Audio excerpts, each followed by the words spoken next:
All right, this is a follow-up video. Zach Wellman with MD Roofing. We're going to be simulating a repair today on this roof in Carolina Shores, North Carolina. So we've got some hail damage to these shingles. There's been some dispute on what is and isn't, but we're going to be attempting to repair and assess the repairability of one of these shingles. So we're going to take one of these shingles here. Looks like it's had a hail impact, so this is going to be our test shingle. To do this repair, we need to unseal the shingle that's been impacted as well as the two above it, remove the nails, remove the shingle, and then new shingle in, refasten them all. So we're going to start with the unsealing of the shingle. Going to be as gentle as possible. Take this bar, break the seal across the bottom, and try not to cause any damage to any further shingles. So let's do it.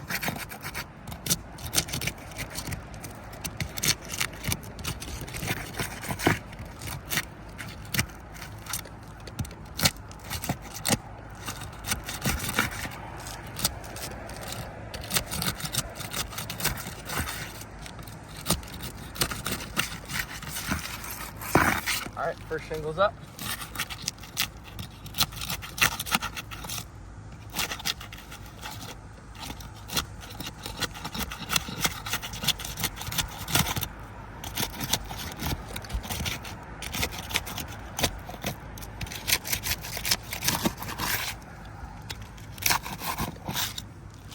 All right, so we've got our shingle, it's above it. Let's go to the second row.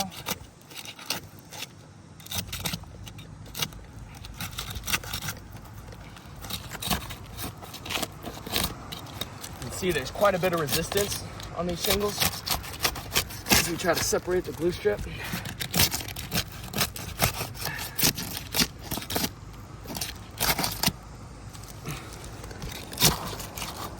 All right, so we've got our shingle removed. Let's look at the sealant strips on these. So you could tell in removing them that there's some bondage between the laminate strip and the shingle, which there should be. However, it gets to a point where there's too much. And so when you look right here in this section at the top of the shingle that corresponds with it, this glue strip has bonded so tight with the shingle that while lifting it and breaking the seal, it's taken some of the bottom shingle with it, and vice versa over here.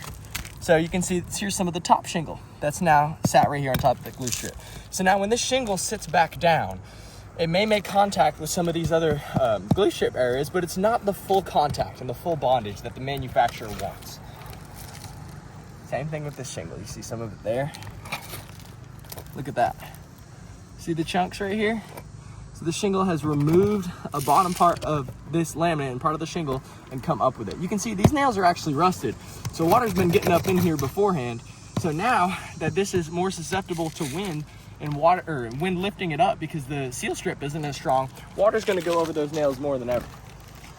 Same right here. Look, that is a really big example of it right there. That is huge mat transfer. Huge chunk of the shingle on the bottom that came up with that top shingle as we removed it.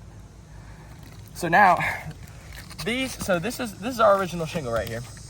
This is one that is not part of the repair. We're simulating repair on this one shingle, but now this one will not seal properly because it has this chunk on it. It will not bond to the sealant strip of a new shingle that we would put in here. Let's flip one more row up. Same thing. Material transfer right there, right here, further across right there's another chunk. Right there's a real big one as well. So again, these shingles are not part of our initial repair. This is our repair shingle. So if we're to do a repair on this, but we're causing damage to these two, well, now these ones need to get repaired as well. So how do we do that? Well, we have to unseal the ones above those. And we have to go sideways as well because it's not just a vertical line. See how this shingle above goes at an angle? Gotta unseal the ones above.